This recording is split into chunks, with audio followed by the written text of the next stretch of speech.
Meus irmãos e minhas irmãs da Fraternidade Espírita Bezerra de Menezes, estamos dando continuidade aos nossos trabalhos de aniversário da casa e falaremos com vocês a respeito do seguinte tema.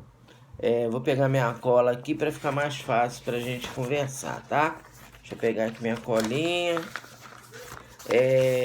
Então é ser espírita durante a pandemia e perante os nossos pensamentos. Ser espírita durante a pandemia e perante os nossos pensamentos. Bom, eu vou tirar instruções desse livro aqui do André Luiz, Conduta Espírita, para nós conversarmos sobre isso. E nós nos baseamos para falar sobre esse tema no capítulo 16 do livro Conduta Espírita, perante a nós mesmos, né? Porque é basicamente isso. Independente se é ou não pandemia, nós temos que ser espírita a partir de uma reflexão perante a nós mesmos. Quer dizer, o que somos? Somos espíritas, não somos? Então, essas serão a nossa linha de raciocínio. Bom, então o André Luiz, nesse capítulo 16... Não, perdão, não é capítulo 16, não. É capítulo 18. É que a minha letra é tão boa que depois eu mesmo não entendo. Não é capítulo 16, não. É capítulo 18. Tá? Deixa eu até confirmar aqui para não ficar dando informação errada. Deixa eu ver se é isso mesmo. Capítulo 18, perante nós mesmos. Bom, então é o seguinte, que a minha letra é ótima e depois eu mesmo não entendo a minha letra. Bom, então é o seguinte. O que ele nos fala nesse capítulo? Que para sermos espíritas perante os nossos pensamentos, nós temos que vigiá-los, né? Então, ser espírita durante a pandemia, fora da pandemia, passa por vigiarmos os nossos pensamentos. Qual é o significado de vigiar os pensamentos? Então, a gente sabe que tem aquela passagem do Evangelho que está vigiai e orai. Tem algumas traduções que é orai e vigiai, mas na minha concepção é melhor vigiar e orar, porque não adianta você orar se você não vigiar os seus pensamentos. Não adianta eu ficar orando se eu continuo egoísta, orgulhoso e vaidoso. Bem, então vigiar os pensamentos significa nós controlarmos os nossos impulsos, as nossas palavras, e isso tudo passa por uma situação de controle mental que nós temos que ter para vivermos a vida de uma outra maneira, para olharmos a vida, olharmos os conflitos, olharmos esses momentos complicados de outra forma. Impulsos. Quais os impulsos que nós temos que controlar? A nossa raiva, o ciúme, a nossa prepotência. Isso aí são algumas coisas, alguns daqueles mais gritantes, né? Logicamente que nós temos diversos impulsos, mas aqueles que nos prejudicam, geralmente, é a raiva, o ciúme e a prepotência. Como controlar a raiva? Nós temos que contrapor a raiva à calma. E aí, nesse caso, se nós nos predispusermos a buscarmos a calma, quando a gente ficar nervoso, nós temos que pegar um livrinho de mensagem, abri-lo ao acaso, ler a mensagem e fazermos uma prece. E aí, com isso, não que a gente vai deixar de ser raivoso de uma hora para outra, mas pelo menos nós vamos diminuir a nossa irritabilidade. Em relação ao ciúme, o que fazer para evitá-lo, para controlar esse impulso tão negativo que nós ainda temos? É exercitarmos o desapego. Nada nos pertence, tudo é passageiro. Nós temos que ter essa concepção. Nem o nosso corpo nos pertence, porque o nosso corpo, na verdade, é uma dádiva divina que nós vamos ter que devolver à natureza um dia. Então nós não somos donos da nossa família, dos nossos filhos, da nossa esposa, da nossa casa, não temos nada. A única coisa que nós temos, a nossa propriedade, a verdadeira propriedade que está no Evangelho, é exatamente o que conquistarmos a nível do bem que fazemos, o bem que praticamos. Isso que vai fazer diferença quando nós desencarnarmos, porque aí nós vamos ter o nosso perispírito mais depurado, mais desmaterializado, estaremos melhor, né? Além disso, como controlar a nossa prepotência? aquela nossa tendência de que a gente quer impor a nossa vontade ao outro. É saber ouvir, saber reconhecer quando você está errado. Além disso, além desses impulsos mais fundamentais ou mais primários, nós podemos colocar aqui a inveja, os preconceitos, as maledicências. Então isso também são impulsos negativos que nós também temos que vigiar e controlar e mudá-los para melhor. Em relação à inveja, a gente fala assim, mas espírita não tem inveja. Nem sempre, né? Então, por exemplo, quando a gente vê uma pessoa como Divaldo, né? Se a gente tem um pensamento ainda em desequilíbrio, no fundo a gente fica com inveja dele, né? Porque ele já está mais evoluído, ele tem pessoas que o reverenciam. Então, no fundo, se nós somos invigilantes, a gente pode até disfarçar, mas a gente fica com inveja, fala assim, poxa, eu queria ser igual o Divaldo, queria ter a fama do Divaldo, queria ter aquele pessoal à minha volta, né? Como se fosse muito fácil aquilo ali. Então nós temos que entender que nós não temos que nos comparar com ninguém, nós somos pessoas únicas e nós temos que fazer um esforço para fazer o melhor possível, sem querer nos compararmos com ninguém. A única pessoa que nós temos que procurar alcançar é Jesus. Agora, pessoas, até mesmo os espíritos superiores, né? Como Emmanuel, como Joana de Cusa, etc. Lógico que nós vamos ouvi-los nas suas orientações, mas nós somos pessoas únicas. Ninguém vai ter uma vida igualzinha a uma pessoa que nós admiramos. Então nós temos que entender que nós temos as nossas potencialidades e que nós vamos procurar desenvolvê-la da melhor maneira possível, sem querer ficar se comparando, sem querer ficar imitando ninguém. Por exemplo, quer ver um negócio que eu percebo em alguns companheiros? A pessoa começa a falar querendo imitar a maneira do Divaldo colocar. O Divaldo, Haroldo Dutra, o Raul Teixeira. Então, essas pessoas que são referências para nós, então tem alguns expositores quando vão falar, até a gesticulação é igual. Então, quer dizer, isso é o quê? Inveja. A pessoa está querendo imitar o outro porque está com inveja, está querendo ser igual ao outro. Não é o caminho. A gente então não tem que ser igual a ninguém. Nós temos que ter, lógico, nós podemos admirar algumas pessoas, mas temos que entender que nós não temos que imitar ninguém. Nós temos que procurar seguir a Jesus. E lógico que você, no seu círculo de amigos, você ter alguém que você admira, não passa por uma questão de você ter que ser igual a ele. Você vai fazer o melhor que você puder com as suas potencialidades, com as suas limitações, com as suas questões pessoais. Outra coisa são os preconceitos também que nós temos que controlar. Nós sabemos que todos nós somos preconceituosos. Estou dizendo todos nós, espíritos imperfeitos. Então eu tenho preconceito, vocês que estão me assistindo têm, por quê? Porque nós somos imperfeitos. Então o que temos que fazer em relação a esse exercício para sermos espíritas perante os nossos pensamentos, dentro da pandemia e fora dela? É exatamente nós termos respeito pelas diferenças, respeito pelas pessoas que pensam diferente do que nós.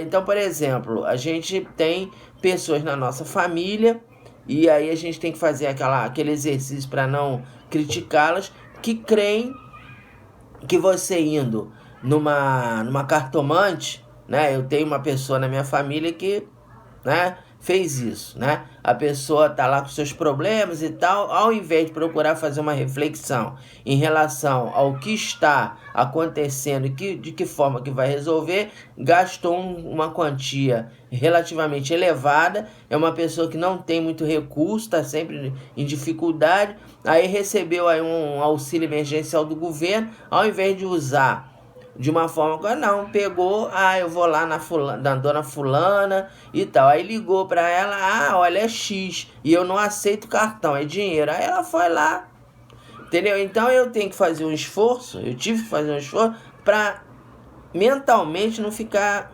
criticando. Eu tenho que ter o respeito mesmo eu não concordando, eu tenho que ter o respeito pela por esse entendimento, né? Porque a pessoa acredita, a gente vai fazer o quê, né? Tem pessoas que têm aí ainda essas necessidades de ir se consultar, de perguntar coisa pros guias, né? Botar coisa no pescoço, botar coisa no pulseira, enfim, são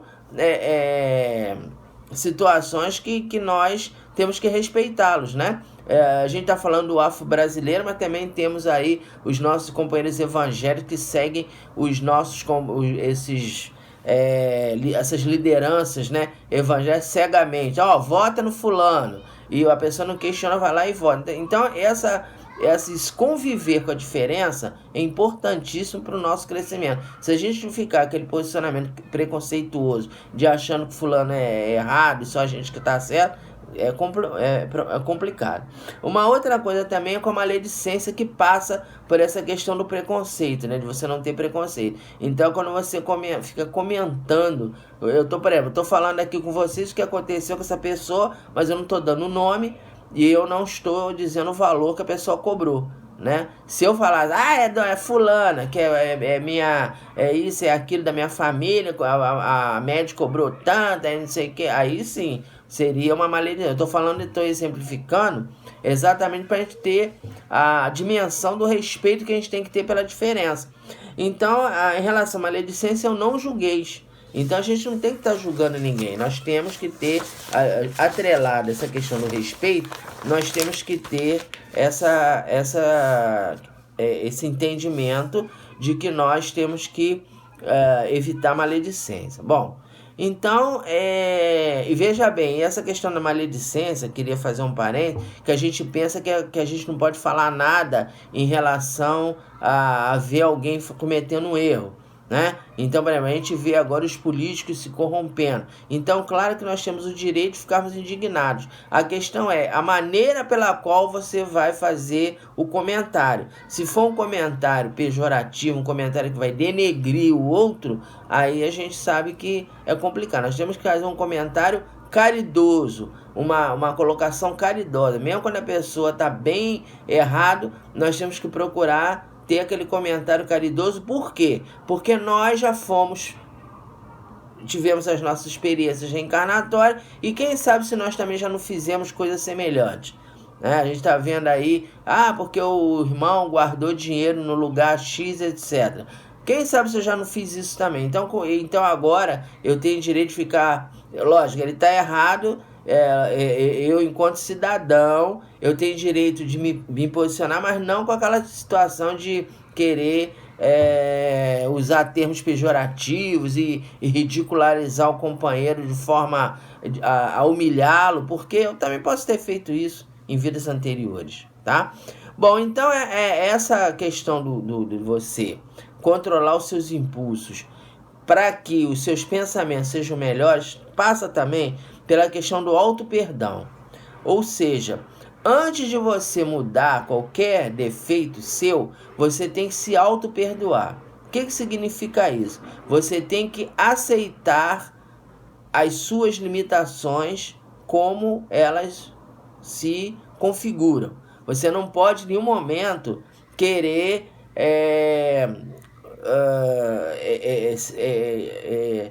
ficar naquele posicionamento de se autodepreciar. É isso que eu tô querendo dizer, entendeu? Porque eu não presto, eu sou imperfeito, eu não presto, eu sou muito pequeno, eu não posso fazer nada, o fulano de tal aí que é bom, é o bambambam aí que faça, não é isso. Nós temos que entender que todos nós podemos fazer algo. E para que nós possamos crescer, nós temos que fazer, né, uma reflexão no sentido de que temos que nos auto-perdoar, elencando os nossos defeitos e focando os nossos defeitos mais evidentes para trabalhar em cima deles para poder nos habilitarmos ao avanço espiritual. E quando a gente faz isso, aí nós começamos a ter mais cuidados com algumas coisas, né? Então, por exemplo, tô falando para nós aqui que a maioria das pessoas que estão me ouvindo já exerce alguma tarefa na casa espírita. Se não exercem, vão exercer, né, futuramente. Então, quando você exerce uma tarefa na casa espírita e as pessoas te elogiam, você tem que entender aquele elogio como uma forma de estímulo e não como algo que vai te colocar numa posição de superioridade. Então, quando você faz um estudo e uma pessoa chega, olha, você foi muito bem, você se explicou muito bem, você não deve usar, você não deve entender aquele elogio como algo que você deve se considerar superior a ninguém. Você tem que entender que aquilo ali é um estímulo, você naquele momento conseguiu uma boa sintonia com a espiritualidade para se colocar, mas não no sentido de você ficar se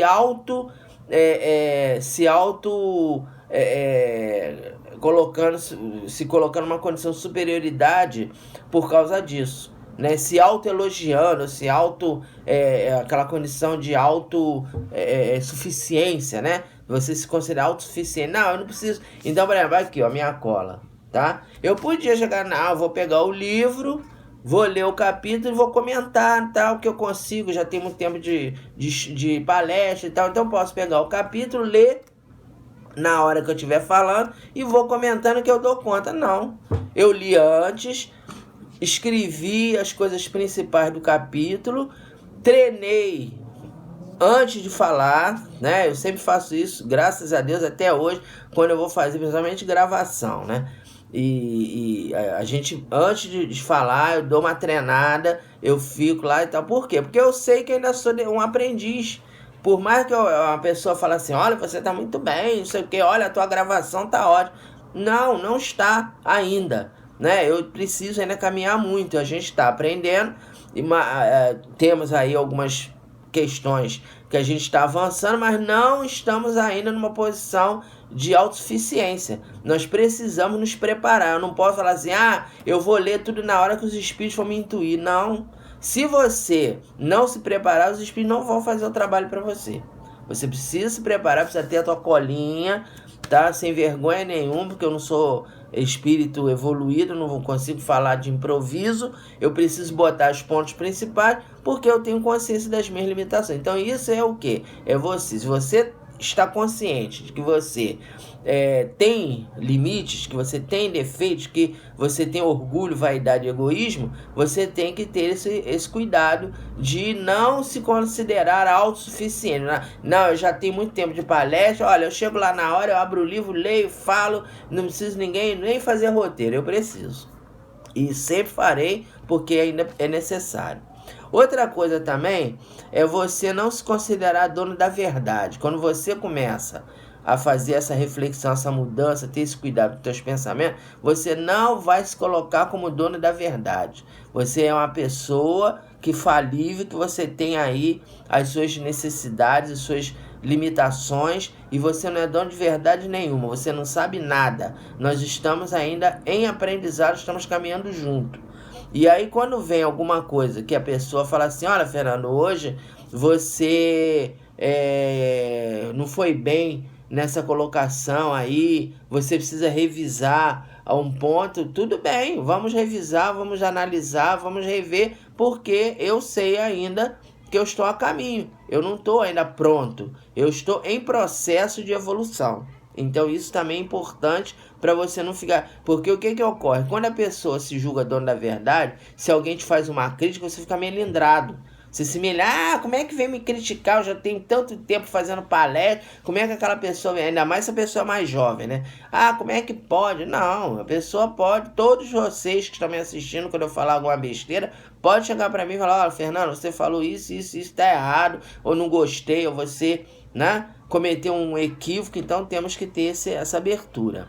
Em relação ao campo da mediunidade, também, quando você está fazendo essa reflexão, né, de você ter cuidado com teus pensamentos, para que você atue melhor na mediunidade, você vai ter cuidado com as comunicações mediúnicas que você recebe, sejam elas verbais ou psicografadas.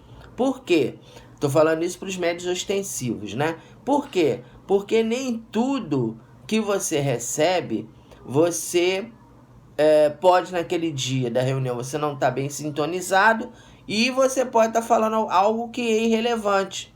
E aí cabe ao dirigente da reunião ou a equipe te sinalizar para você médico, que aquilo ali não tem nada a ver, né? Que aquilo ali é uma coisa que está fora do contexto. Então você tem também que ter esse cuidado, né? De que aceitar a crítica, procurar você também se autoavaliar enquanto médico, enquanto trabalhador, para que você possa se renovar. Especificamente em relação aos dirigentes das casas espíritas, nessa linha de pensamento, né, de como você, nessa linha de raciocínio, de como você melhora os teus pensamentos durante a pandemia, na pós-pandemia, sempre, é exatamente também você não se perpetuar enquanto dirigente de casa espírita.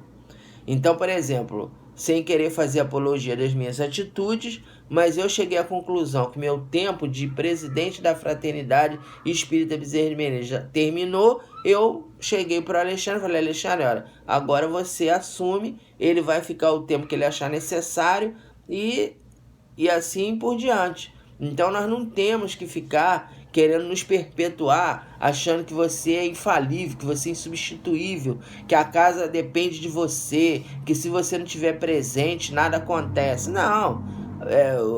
As pessoas da casa espírita são capazes de dar as continuidades nesse processo, mesmo que você não esteja, né? Outra coisa também importante, né, nessa questão aí do pensamento é a escolha das obras doutrinárias que você vai estudar. Então a gente sabe que nesse momento tem muitos livros que se rotulam como espíritas e que têm informações doutrinárias equivocadas. Então por isso que a gente tem que ter esse cuidado do alinhamento da Casa Espírita à Federação Espírita Brasileira. A Casa Espírita ser um porto seguro no qual você pode até ler uma obra que você não confie, de um autor que você tem, por exemplo, um autor que eu adorava, que eu agora já vejo com outros olhos. Aquele companheiro que escreveu o Chanceler de Ferro, né? O Rochester, né? O Conde Rochester. Eu achava ele maravilhoso, né? Então eu li muitas obras dele: A Abadia dos Beneditinos, a Vingança do Judeu. A Vingança do Judeu é brilhante, né? Vingança do Judeu, a Lenda do Castelo de Montinhoso, que eu leio, mas naquela época eu lia e eu achava que aquilo ali era espiritismo. Hoje eu já sei que não é. Aquilo ali é uma obra literária de valor, mas não é uma obra espírita. Porque eu fui orientado pela Federação Espírita Brasileira a ter um olhar crítico em relação à obra do nosso companheiro Rochester. Então tem uma série de coisas ali que não tem nada a ver com o espiritismo. É uma obra de ficção, uma obra literária, uma obra bem escrita, mas não é espiritismo, né? Então, quer dizer, por quê? Porque a gente tem essa maturidade. Agora, se você vai acreditar em tudo que você lê sem uma reflexão, você vai ficar equivocado. E nesse momento agora da pandemia, como até o nosso irmão Alexandre, ele na semana passada ele fez uma referência sobre isso, né? O número de pessoas que tem colocando coisa na internet que não é doutrina espírita, que está errado, que tem erros doutrinários, né? Então a gente tem que ter esse cuidado, né? Tem que ter um alinhamento doutrinário com os livros corretos. Também não partir para aquele radicalismo que alguns irmãos estão tomando. Não, eu só leio Kardec, não leio Chico Xavier, não leio Divaldo, não é isso. Tem muitos autores, além até do Divaldo, do Chico e de Raul Teixeira, desses mais conhecidos, que são confiáveis, mas a gente tem que saber, vamos dizer assim, ter uma reflexão do que é correto, do que não está correto, tá? Outra coisa também é o seguinte, você valorizar a sua família espiritual, né? Você ter a casa espírita como um local em que você vai ter ali o encontro com a sua família espiritual, com a família universal, aquela família que foi programada no mundo espiritual para estar ao seu lado para que você pudesse exercer a tarefa na casa espírita. Então a casa espírita tem que ser para nós um porto seguro. E é um momento no qual, que quando você não está bem, quando o teu pensamento não está bem, você tem que pedir ajuda aos seus amigos, fazer um atendimento fraterno, fazer se abrir com quem você confiar, para que você possa atuar de forma segura e você às vezes não se perder na caminhada. Às vezes essa falta de cuidado, né, com essa questão fica aí para nos afastar do caminho correto. Então, finalizando aqui o nosso trabalho, que a gente quer ficar em torno de 30 minutos, né, eu vou ler para vocês um outro item também aqui que eu considerei importante, nos embates políticos. Porque veja que André Luiz, na sua imensa sabedoria, ele, lógico que ele já sabia que chegaria o momento dessa polarização em que nós estamos vivendo agora. A espiritualidade já sabia disso, né?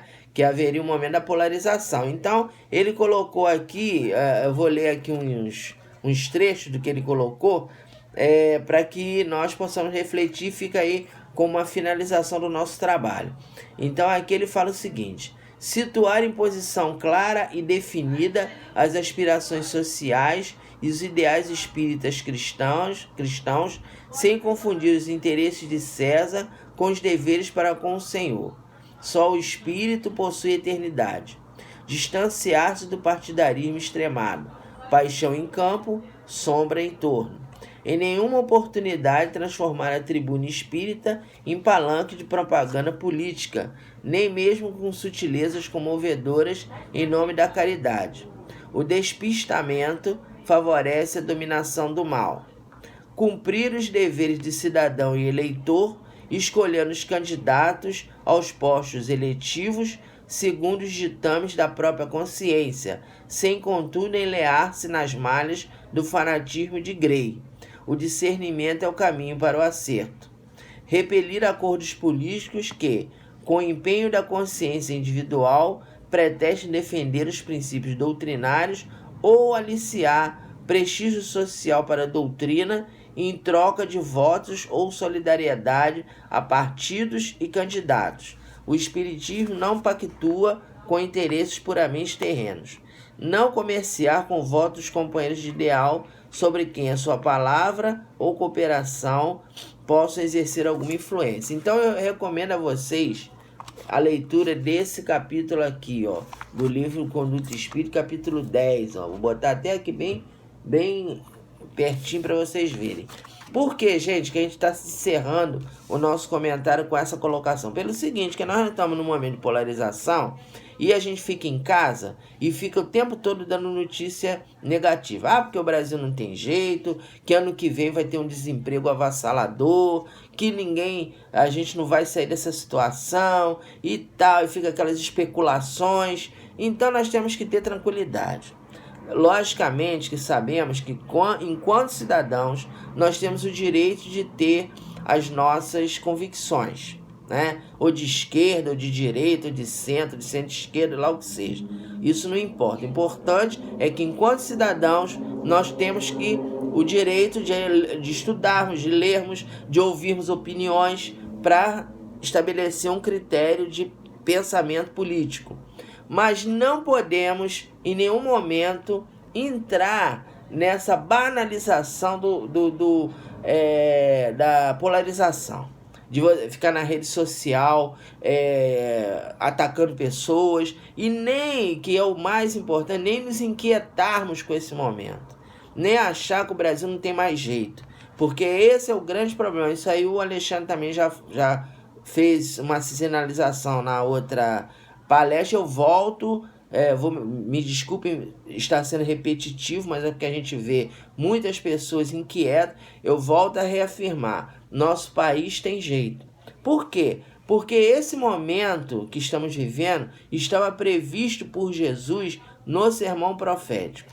É o capítulo 24 de Mateus, e outros evangelhos também têm a mesma colocação, de que Jesus nos alertou que chegaria o momento das grandes dores, chegaria o momento do embate entre o bem e o mal, o embate entre o joio e o trigo. O que significa isso? Significa o embate das ideias antigas com as ideias novas. Então a gente sabe que tem aí muitos companheiros ainda no obscurantismo, em todos os níveis, e temos companheiros que têm um pensamento progressista, e chegando também aquele grupo dos espíritos regenerados que vão fazer com que a situação no nosso país melhore.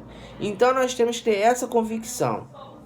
Não temos que esmorecermos de achar, não, porque não tem mais jeito, o Brasil tá perdido, nós perdemos o bonde da história, essa condição de coração no mundo, pátria do evangelho é irreal, não existe, não, nada disso. Nós temos que ter a certeza de que iremos superar essa situação. Nós iremos conseguir dar um passo além para que o nosso país cumpra a função que lhe foi designada. E já estamos cumprindo. Por quê? Porque apesar dos pesares, nós somos ainda o primeiro país espírita do mundo. Nós somos o país em que o espiritismo é efetivamente atrelado a Kardec. Sabemos que também o movimento espírita ainda tem muitas divergências, o movimento espírita ainda não conseguiu a coesão, mas aí a gente lembra uma frase de Bezerra: vamos reunir antes de unir. Então agora é o momento de reunir. Então reunir o quê? Reunir as divergências, reunir as pessoas, né? Então você pode ter ali um companheiro de uma casa que não é espírita, mas que, se ele quiser participar, se ele quiser dar alguma colaboração no movimento espírita, é bem-vindo. Então hoje o movimento espírita não tem mais aquele olhar de que a casa que não segue à risca aquelas determinações da fé, porque está alijada. Hoje o movimento espírita é aberto para casas espiritualistas, mas que estejam desejosos de participar do movimento espírita para atuar. É igual a Rádio Rio de Janeiro, né? Eu, quando me tornei espírita, não entendia a posição da Rádio Rio de Janeiro quando permitia programa de Umbanda, programa de evangélico, programa católico. Mas não é Rádio Espírita? Então a Rádio Espírita não pode ficar essas pessoas aí erradas falando, participando, não. Mas o objetivo do Geraldo de Aquino, ele deixou isso bem claro, era que aquele canal fosse para todos. Não era ecumenismo, não é coisa ecumênica, de você juntar todas as religiões, ter uma visão ecumênica. É uma visão de tolerância mútua, de permitir que vários convivam juntos no mesmo espaço, falem as suas convicções, discutam as suas, o entendimento doutrinário próprio, mas num clima de cordialidade, num clima de harmonia. Por quê, gente? Porque é assim que é no mundo espiritual. As falanges protetoras, as falanges dos bons espíritos, eles trabalham com vários segmentos religiosos reunidos, cada um com a sua peculiaridade, cada um com a sua... Então, por exemplo, você pega um livro da Ivone Pereira, né? A Ivone Pereira tem uma... nos seus trabalhos, nas suas tarefas, ela teve oportunidade, no seu desdobramento anímico, que ela tinha essa mediunidade, ela teve a oportunidade de entrar em contato com indianos, com espíritos que passaram pelo hinduísmo, pelo brahmanismo, pelo budismo. Então eles estão ali trabalhando junto com Bezerra, junto com Emmanuel, junto com Joana de Ângeles. Então é um trabalho de comum acordo. Por quê? Porque há o respeito mútuo entre os espíritos e há o entendimento de que todos estão trabalhando para Deus. São caminhos diferentes que levam ao mesmo fim, que é Deus. Então, no mundo regenerado, não vai ter uma religião predominante. Quando Jesus nos fala, chegará o momento em que haverá um só rebanho para um só pastor, não quer dizer que vai ter uma religião só, que é uma religião que vai predominar. Não, todas as religiões continuarão existindo, só que haverá respeito entre as religiões. Então você vê que o catolicismo de hoje, com o Papa Francisco à frente e outras lideranças, já é totalmente diferente daquele catolicismo do século XX, daquele início do século XX, que o catolicismo era preconceituoso, perseguia espíritas, perseguia protestantes. Então essas convicções já não existem. Os setores mais progressistas também do protestantismo, né, as igrejas tradicionais, como a anglicana, a metodista, a Assembleia de Deus, já tem uma visão diferente desse grupo fundamentalista que ainda predomina no momento. Realmente existe aí uma grande, vamos dizer assim, hegemonia desses grupos, uma questão política também desses grupos, mas isso será superado com o tempo, né? Então, quer dizer, é para nós não termos inquietações. Eu fiz questão de ler esse item aqui, finalizando o nosso comentário de hoje, porque é exatamente isso. A gente não tem que ficar preocupado, porque o Brasil perdeu o rumo, não tem jeito. Porque esse grupo que está aí vai ficar, se ficar, a gente vai ter, o que? Uma prova para nós, né? Foi o que eu falei até quando eu...